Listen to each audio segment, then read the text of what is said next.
Une question aussi, à quoi ça me sert finalement si je fais jamais de solo d'avoir appris tout un tas de solos possibles avec les modes, les gammes, etc.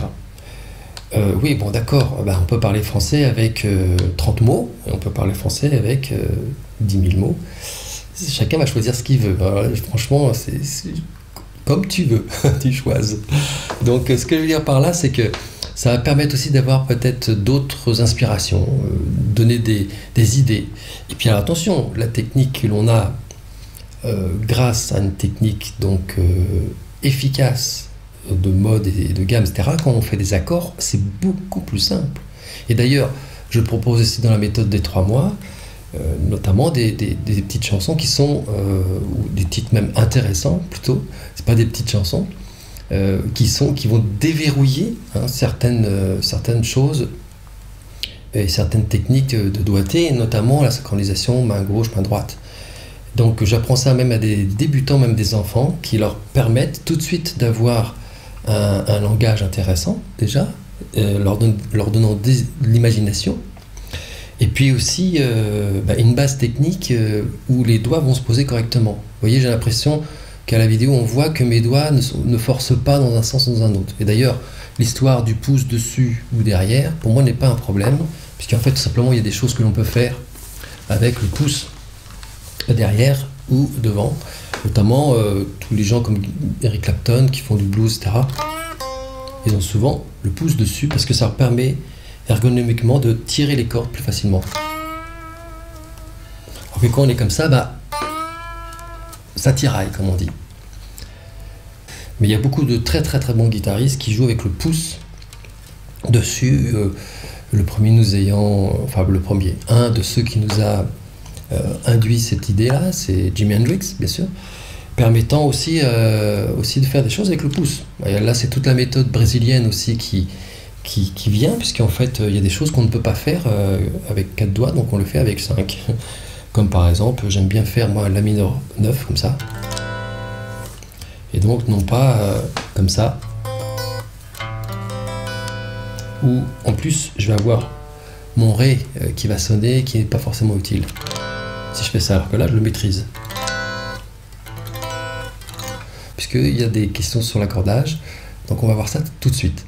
Alors, concernant l'accordage, donc là j'ai un son, je vais enlever l'écho pour pas que ça nous gêne, mais j'ai des questions encore sur l'accordage. Donc peut-être qu'il y en a qui ont vu le site et puis qui ont encore des questions un peu floues là-dessous. Donc j'enlève déjà l'écho qui me gêne. Hein.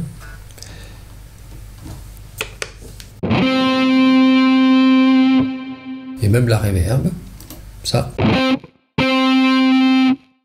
Et on va voir tout de suite avec l'accordeur de Amplitude 3 qui lui est très très juste, il est au centième, donc c'est vachement pratique, comment ça réagit. Ce qui est sûr, c'est que l'accordage donc, est vraiment fondamental quand on veut passer d'un état amateur à un niveau professionnel. J'ai encore vu un groupe classique qui lui était considéré comme déjà un bon groupe amateur ou semi-pro. Et le majeur problème, c'était l'accordage entre les instruments. Je ne sais pas qui donnait le la, comme on dit, mais vraisemblablement, il n'y avait pas assez de soin. Et quand on joue fort ou quand on joue faible, il y a des fois l'accordage qui varie un tout petit peu, donc il faut faire une moyenne. Il ne faut pas jouer non plus super fort ou trop mou, ou en appuyant trop au fond des cordes. Il s'agit donc de s'accorder avec la manière dont on joue. Donc de manière moyenne, on va dire. Et faire attention quand on joue après, de ne pas tirer les cordes ou d'enfoncer le clou, comme on dit. C'est-à-dire il y a une différence entre eux. Ça c'est juste quand j'appuie au fond de la case ou pas. Et il y a déjà presque un quart de ton, c'est quand même, ou un huitième de ton, c'est déjà beaucoup. Allez, je dirais un huitième de ton. Donc on joue parfaitement fausse alors qu'on croit qu'on s'est accordé juste. Alors ce qui est sûr, c'est que Buzz Feiten ou le système Nirvana nous permet de mettre en lumière que notre guitare est fausse et qu'il faut faire des réglages pour qu'elle soit juste. Donc je vous invite à voir les vidéos là-dessus sur le site. Et notamment, ce qui va concerner l'accordage, Buzz Feiten propose mi, si, mi, si, mi, si aigu, mi aigu. Voilà, dans l'ordre des cordes.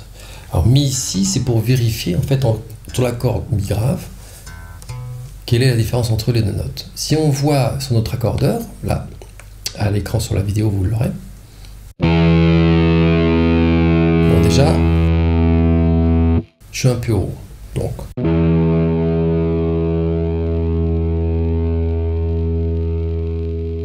Au centième, l'accordeur est déjà, si je peux dire, un peu trop sensible. Il enregistre déjà les fluctuations de l'accordage.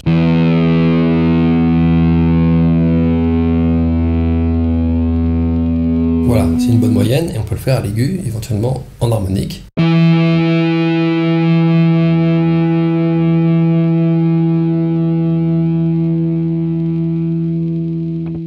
Notamment en harmonique parce que surtout dans les graves, il y a une meilleure stabilité du signal. Et le si, puisqu'on a...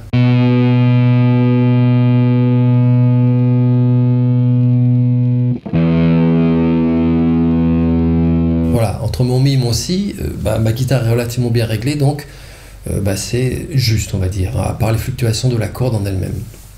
On fait une moyenne avec ces fluctuations.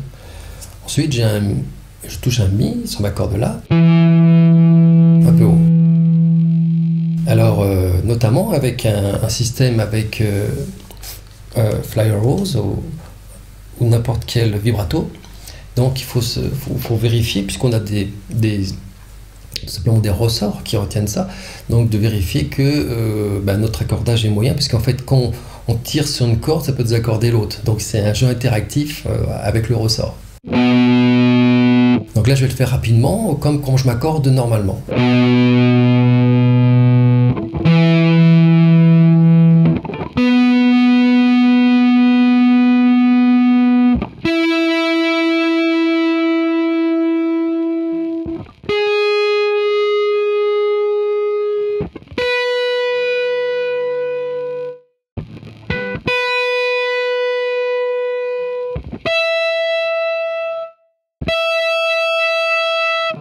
Voilà, vous avez vu que je passe en fait finalement, puisque je pense mi majeur dans ma tête là, donc je me suis accordé finalement mon sol dièse sur la corde si et aussi mon si, pour vérifier.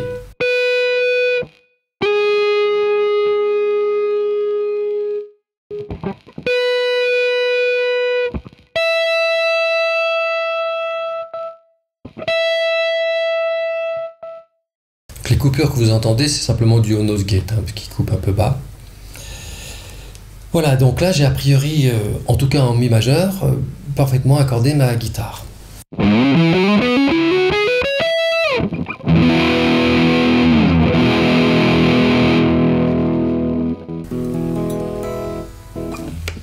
Voilà, si je m'accorde en mi bémol, qu'est-ce que je veux dire par là? C'est-à-dire que je vais vérifier si mon accordage est bien au point sur mon accord de mi bémol, que je le fasse ici ou ici. On va le faire ici. Donc si bémol.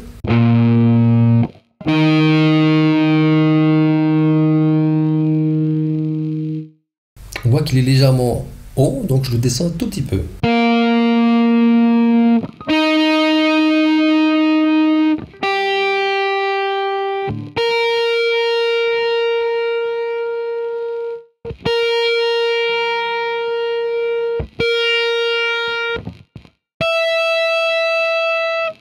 Bon, ma corde mi avait un petit peu bougé certainement à cause de la chaleur qu'il fait ici, donc dans le studio. Donc en fait, on voit que j'ajuste de manière microscopique l'accordage en mi bémol.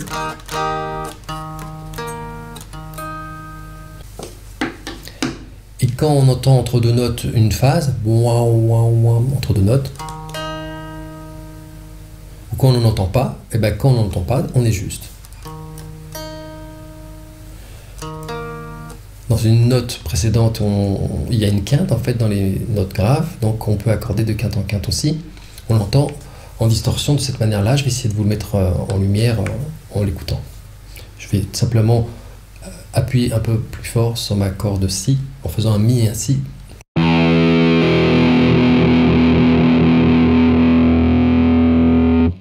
dû entendre donc ce mi qui faisait avec le si, ouin, ouin, ouin, ouin, ouin, et après c'était la même note.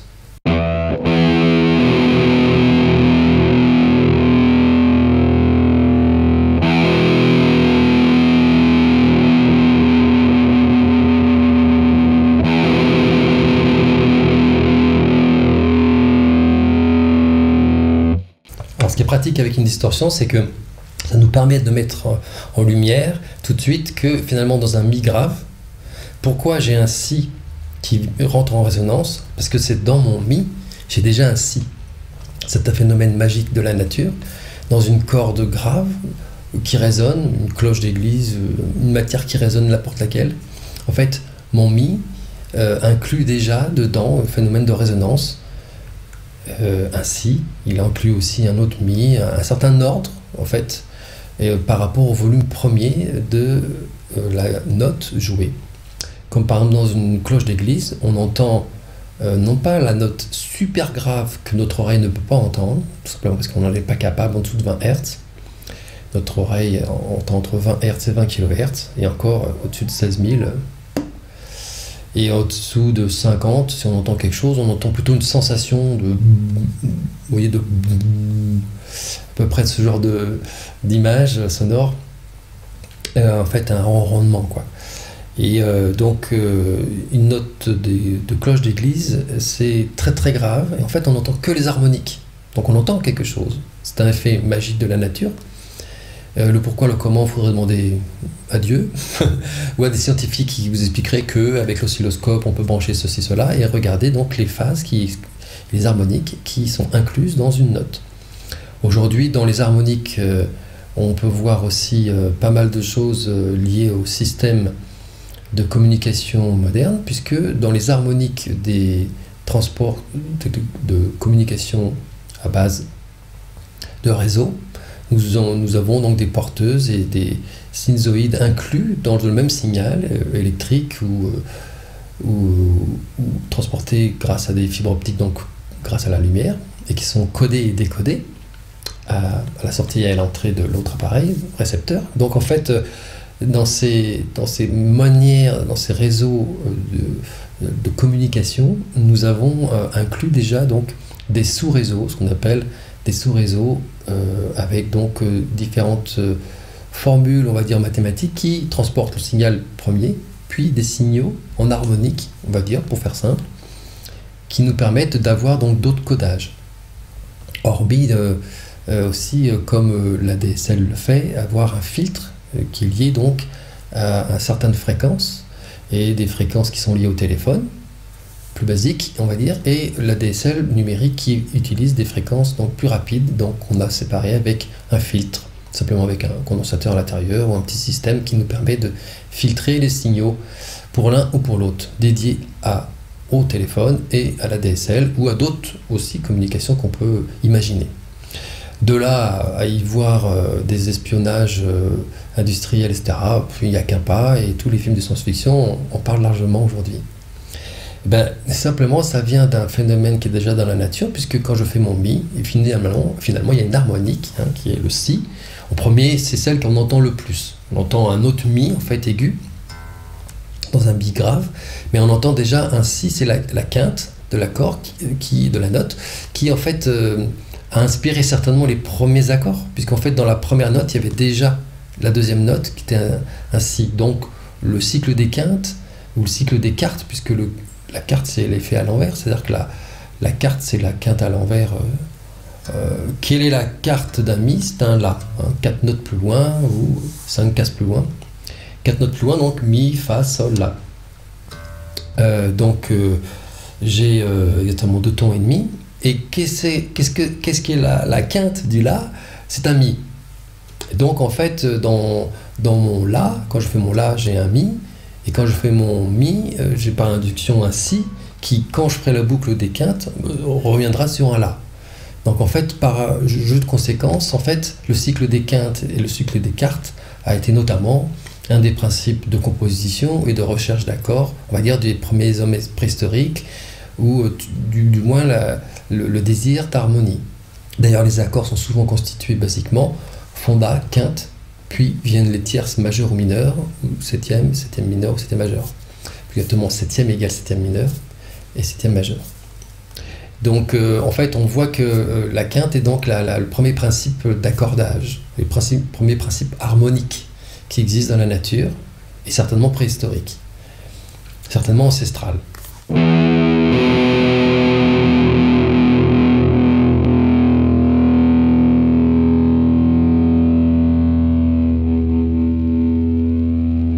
Voilà, ce travail est intéressant, paraît minutieux, on se dit « oh mais ça j'en ai pas besoin ».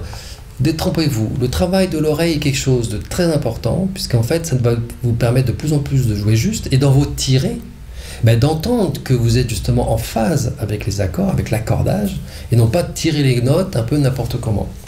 Alors, je ne dis pas que tout le monde le fait, je dis simplement que c'est un effet pervers de ne pas faire attention à l'accordage.